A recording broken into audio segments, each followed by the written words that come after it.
Urdu ocean کے معزز ناظرین السلام علیکم۔ کسی شہر میں ایک بہت خوبصورت عورت رہتی تھی۔ وہ پیشے کے اعتبار سے طوائف تھی، لیکن وہ اپنے ساتھ ایک رات گزارنے کے 1,00,000 دینار لیتی تھی، جو کہ بہت بڑی رقم تھی۔ شہر کے بڑے بڑے رئیس ہی اس کے پاس جا پاتے تھے۔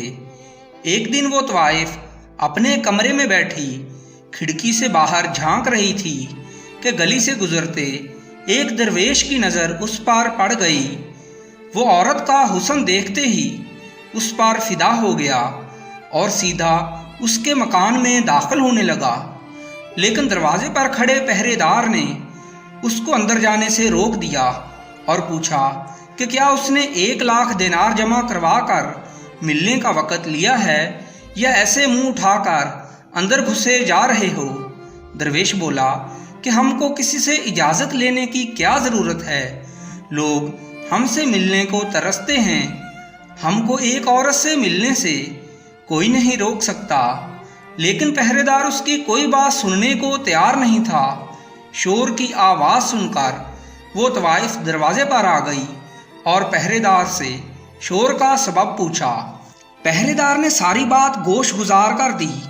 طوائف نے جب یہ بات سنی تو درویش کو اندر بلا لیا اور رنگ برنگ کے مزیدار کھانوں سے اس کی خاطر کی۔ اب تو درویش عورت پر اور فریفتہ ہو گیا۔ عورت کے حسن نے اس پر شیطان غالب کر دیا تھا۔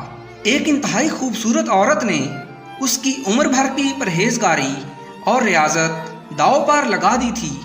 اس وقت درویش کو صرف وہ عورت نظر آ رہی تھی جس کو وہ حاصل کرنا چاہتا تھا۔ درویش جب کھانے سے فارغ ہو گیا تو طوائف نے پوچھا، جی حضور، آپ نے کیوں آنے کی زحمت کی؟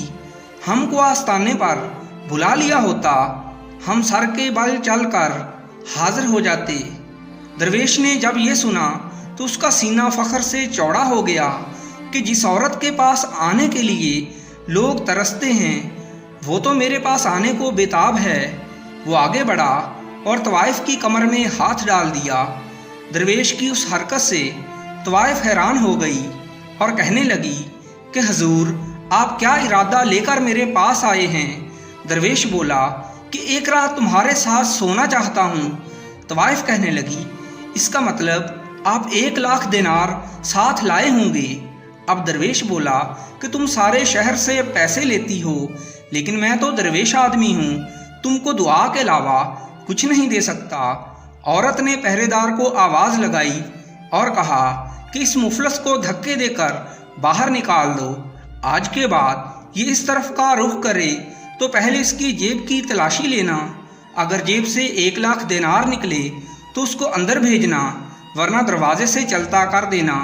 چنانچہ پہرے دار نے درویش کو بازو سے پکڑا اور کھینچ کر کمرے سے باہر نکال کر دروازہ بند کر دیا۔ درویش طوائف کے رویے سے حیران رہ گیا۔ وہ تو سوچ رہا تھا کہ اتنی خدمت اور عزت ملنے کے بعد سب کچھ بہت آسان ہو جائے گا، لیکن اچانک سب کچھ الٹ ہو گیا اور اس کو دھکے دے کر نکال دیا گیا۔ وہ واپس جا کر اپنی کٹیا میں لیٹ گیا۔ باہر اس سے ملنے اور فیض لینے والوں کی قطار لگی ہوئی تھی۔ اس نے سب کو ملاقات سے انکار کر دیا۔ اس کا دل خوبصورت طوائف میں ہی اٹک گیا تھا۔ اس نے سوچ لیا تھا کہ ہر حال میں اس کو حاصل کرے گا۔ اگلے دن سے درویش نے ہر ملاقاتی سے نذرانہ وصول کرنا شروع کر دیا، جو کہ پہلے وہ نہیں لیتا تھا۔ کچھ ہی مہینوں بعد اس نے 1,00,000 دینار جمع کر لیا تھا۔ پھر وہ چپکے سے ایک شام طوائف کے گھر پہنچ گیا۔ پہرے دار کو 1,00,000 دینار جمع کروا کر وہ کمرے میں داخل ہو گیا، جہاں پر وہ حسین ترین عورت بہترین لباس پہن کر خوشبو میں نہا کر بیٹھی ہوئی تھی۔ درویش کو کچھ مہینے پہلے کا وہ وقت یاد آ گیا جب وہ پیسے نہ ہونے کی وجہ سے یہاں سے نکالا گیا تھا۔ آج پیسے ہونے کی وجہ سے اس نے اپنی من پسند چیز حاصل کر لی تھی۔ طوائف نے ایک بار پھر درویش کا استقبال کیا، لیکن اس بار اس کے رویے میں عجیب خشک مزاجی اور پیشہ ورانہ انداز جھلک رہا تھا۔ درویش نے اس سے پوچھا کہ مجھے ایک بات بتاؤ، جب میں پہلی بار تمہارے پاس آیا تھا تو تم نے میرا استقبال بہت خوش مزاجی سے کیا، اور میری خوب خدمت کی تھی، لیکن اس مرتبہ تمہارا رویہ اتنا سرد کیوں ہے؟ طوائف نے لمبی سانس لی اور کچھ دیر سوچ کر بولی، آپ کی نیکی اور پرہیزگاری کا چرچا سارے شہر میں پھیلا ہوا ہے۔ بڑے بڑے لوگ آپ سے ملاقات کرنے کو اپنے لیے سعادت کا باعث سمجھتے ہیں۔ جب ایک شام آپ اچانک میرے دروازے پر آ گئے تو میں نے خود کو خوش قسمت ترین سمجھا۔ میرا خیال تھا کہ شاید آپ کو خدا نے میری اصلاح کے لیے بھیجا ہے، مجھے اب اس آلودہ زندگی سے نجات مل جائے گی۔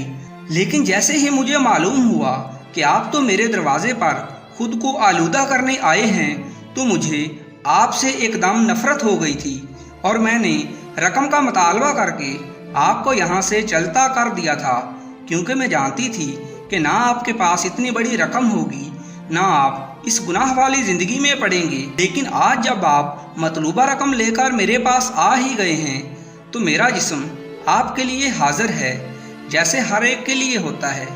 میرے لہجے میں جو سرد مہری آپ کو محسوس ہوئی وہ ہر اس شخص کے لیے ہوتی ہے جو میرا گاہک بن کر آتا ہے۔ لیکن پچھلی بار میں نے آپ کی جو خدمت کی تھی وہ صرف اس لیے کی تھی کیونکہ میری نظر میں آپ ایک بہت بڑے درویش اور پرہیزگار تھے۔ طوائف کے منہ سے ایسی بات سن کر درویش کو ایک دم اپنی غلطی کا احساس ہونے لگا۔ اس نے ساری زندگی جو نیک نامی کمائی تھی وہ ایک عورت کے حسن کے پیچھے رائے گاں ہو چکی تھی۔ اس کو احساس ہوا کہ جب تک وہ پرہیزگار انسان تھا شہر کی طوائفیں بھی اس کی عزت کرتی تھیں۔ آج جب اس نے خدا سے ناتا توڑا تو وہ طوائف کی نظر میں ایک گاہک سے زیادہ کچھ نہیں تھا۔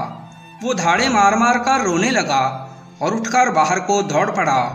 وہ روتا جاتا تھا اور مالک سے توبہ کر کے اپنی غلطی کی معافی مانگتا جاتا تھا۔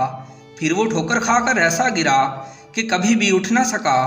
اگلے دن اس درویش کے جنازے میں سارا شہر شریک تھا۔ ناظرین کرام، آپ سے گزارش ہے کہ اس طرح کی مزید اچھی ویڈیوز کے لیے ہمارے چینل کو سبسکرائب کر دیجئے۔ شکریہ۔